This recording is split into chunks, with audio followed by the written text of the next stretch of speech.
Tax लोग नहीं देने वाले लोग सवाल उठा रहे हैं। आप किसी रूप में तो कोई टैक्स देना अरे तो है। होल्डिंग टैक्स दीजिएगा ना।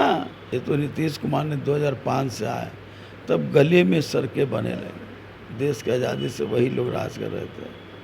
क्या सुविधा दी है? ये सुविधा लेने के लिए तैयार हैं। शहरों में भी देते हैं तो गांव में भी।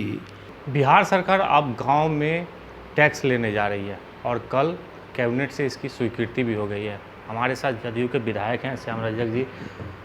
अब तो गांव-गांव में जो लोग रह रहे हैं उनको भवन का टैक्स, पानी पीने का टैक्स लेना पड़ेगा। अब क्या लग रहा है? बताए ना कि जो जिस चीज़ का उपयोग कर रहा है उनको टैक्स नहीं देना चाहिए। सुविधा लेने के लिए तैयार हैं तो टैक्स तो देते ही हैं, पर शहरों में भी देते हैं तो गांव में भी। जो गांधी का सपना था कि पंचायती राज, गांव स्वराज की बात उन्होंने कहा था।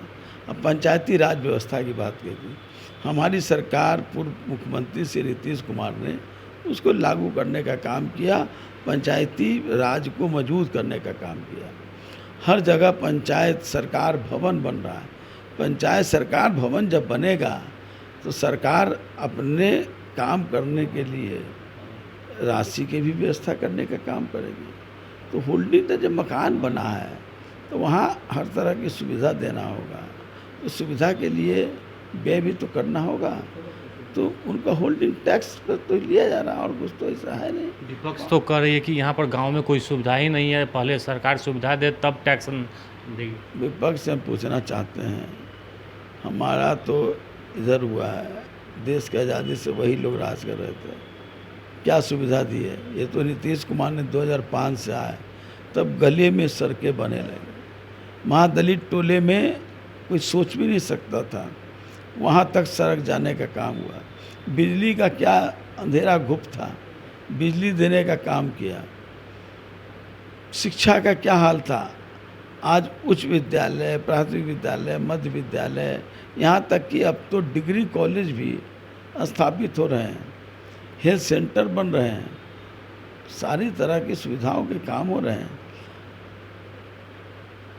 लेकिन आप तो कह रही है विपक्ष, अब इस मुद्दे को लेकर हम सदन में घेरेंगे। जो 20 तारीख से सदन शुरू होगा उसमें तो पूरा रूप से आप लोग घेरा जाइएगा, क्योंकि मुख्यमंत्री जो हैं सम्राट चौधरी पिछले दिनों कहे हैं कि गांव में जो 1200 रुपया जो अफवाह फैलाया जा रहा है, कोई टैक्स नहीं लगेगा, मन से कहे थे। लेकिन कल कहाँ टैक्स लग रहा है? 1200 का टैक्स लग रहा है, वो तो पेंशन का है।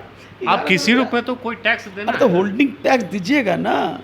पटना में भी शहर में रहते हैं तो आप होल्डिंग टैक्स नहीं देते हैं। बिजली जलाते हैं तो बिजली का पैसा नहीं देते हैं। अब गाड़ी चलते हैं तो गाड़ी का टैक्स नहीं देते हैं। तो टैक्स देते हैं तो टैक्स देना चाहिए। टैक्स लोग नहीं देने वाले लोग सवाल उठा रहे हैं, उनको अपने गिरवा में झांकना चाहिए। झांकना चाहिए कि कहाँ से इतना पैसा ला रहे हैं, उस पैसे का इनकम टैक्स दे रहे हैं, पूर्ण रूप से उनको देना चाहिए ना।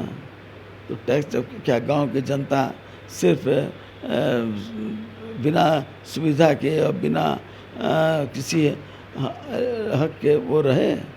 जब सुविधा दिया जा रहा है तो सुविधा का पालन कर रहा है तो गांव में पंचायती राज बनेगा तो पंचायती राज चलाने के लिए अपनी आर्थिक संबलता करेगी ना।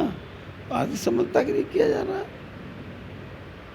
तो ये थे श्याम रजक। इन्होंने साफ तौर पे कहा कि यदि गांव में पंचायती राज व्यवस्था कायम है तो उसका टैक्स देना पड़ेगा। Alok Kumar, headline news, Patna.